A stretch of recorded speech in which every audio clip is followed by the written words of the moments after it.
Guys welcome back to our new mini blog. Sumanjana's lifestyle চ্যানেলে আপনাদেরকে সবাইকে স্বাগত। মা আমাকে ছাড়তে এসেছে, কোথায় যাচ্ছি পরে বলছি, একদম সময় নেই হাতে।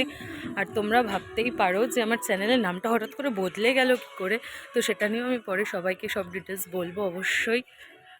সাডেন আমার আর অরিজিতের প্ল্যান হয়েছে যে আজকে আমরা একটু পুষ্পা দেখতে যাব, মিনস পুষ্পা 2। তো আজকে আমার আবার রাত্রেবেলা নাইট শিফটও রয়েছে। সকালবেলা তো তাও রোদ্দুর উঠেছিল, আমরা এখন যখন বেরোচ্ছি বৃষ্টি পড়েছে, পুরো ওয়েদারটা মেঘলা মেঘলা হয়ে রয়েছে। রাস্তাঘাটের অবস্থাও খুব খারাপ হয়ে গেছে। যেহেতু আমার ডিউটি নাইটে রয়েছে ওই জন্য বেশি দূরে যেতে পারবো না।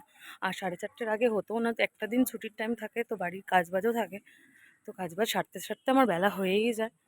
তো এখন অলমোস্ট 3:30 বেজে গেছে, 3:45 বাজে। আমি তখন বাড়ি থেকে বেরিয়েছি, আমরা সোনালিতে যাব। আমার বাড়িটা বেশ অনেকটাই ভেতরে, অটো করে যেতে হবে আগে, তারপরে আবার বাস ধরে যাও। ওই জন্যই যখন আমরা কোথাও ঘুরতে যাওয়ার প্ল্যান করি, অরিজিৎ আমাকে নিতেই চলে আসে, কারণ আমার যেতে যেতেই যা সময় চলে যায়। তো চলো যেতে যেতে বলছি আমার চ্যানেলের নামটা কেন আমি সাডেন চেঞ্জ করলাম। কারণটা হচ্ছে, প্রথমে আমি আমার যে চ্যানেলটার নাম রেখেছিলাম খাই দাই ঘুরে বেড়াই, ওটা যেহেতু বাংলাতে লেখা ছিল, তো অনেকেই সার্চ করলে ওই চ্যানেলটা আর শো করতো না। তো সবাই আমাকে বলতো, দিদি কোনো রকমভাবেই তোমার চ্যানেলটা আমি দেখতে পাই না। ও আমাকে বলতো, বা আমার অনেক বন্ধু বান্ধবীরা বলতো যে তোর এই চ্যানেলটা কোনো মতেই শো করে না, তুই একটা ডিফারেন্ট নাম দে। তাই জন্যই আমার এই নামটা দেওয়া। গল্প করতে করতে চলে এলাম কাঁচকল মোড়। আজকে আর বাসের দেখা নেই, অবশেষে বাস পেয়েছি, বাসে উঠে পড়েছি। আজকেই এই বাসটা সব থেকে ঝোলাচ্ছিল আমাকে। ডানলপের সিগন্যালটা আমি খাবো বলে ও তাড়াতাড়ি করে এল লাইনে চলে এসেছিলো আমাকে নিয়ে যাবে বলে। আমার পুষ্পা ঢুকেগা নেই সালা, গেছি মানে 8 মিনিটের জায়গায় আরো 48 মিনিট হয়ে যাবে। মুভি স্টার্টিং এর টাইম ছিল 4:30। এর আগেও জওয়ান যখন দেখতে এসেছিলাম তখনও লেট, আর এখনও লেট। ও বাইকটা কোনো মতে দিয়েই ছুট লাগিয়েছে।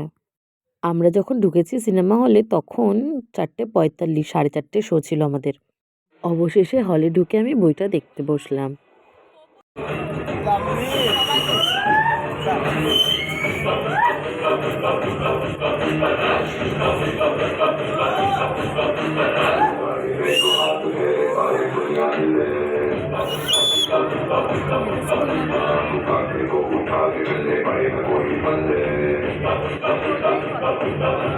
হাফ টাইমের আগে থেকে আমার মাথা যন্ত্রণা শুরু হয়ে গেছিল ভীষণভাবে।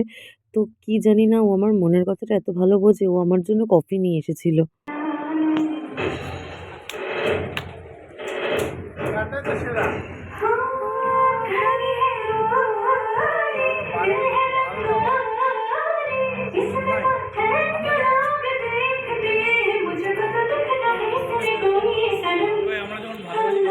বই দেখে বেরিয়ে আমরা একটু ছবি টবি তুলে নিলাম, কিন্তু আমাদের হাতে ভীষণ কম সময় ছিল। বেরিয়েই আবার একটু আমার খাবার অ্যারেঞ্জ করতে হতো, কারণ আমি নাইট শিফটে যাব আগেই বললাম।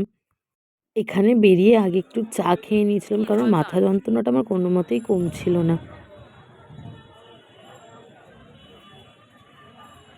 ফাইনালি পুষ্পা 2 দেখা কমপ্লিট, বাট এখন আমাকে ডিউটি যেতে হচ্ছে। এই নাইটে মানে কি শীতকালে এরকম ওয়েদারে একদম ভালো লাগে না নাইটে ডিউটি যেতে। আমার বর ভীষণ তাড়ায় আছে এখন আমাকে ডিউটি পৌঁছে দেওয়ার জন্য। তো আজকের মতো ভিডিওটা এখানেই শেষ করছি। ভিডিওটা ভালো লাগলে লাইক কমেন্ট শেয়ার করো, চ্যানেলে নতুন হয়ে থাকলে ডু সাবস্ক্রাইব। টাটা।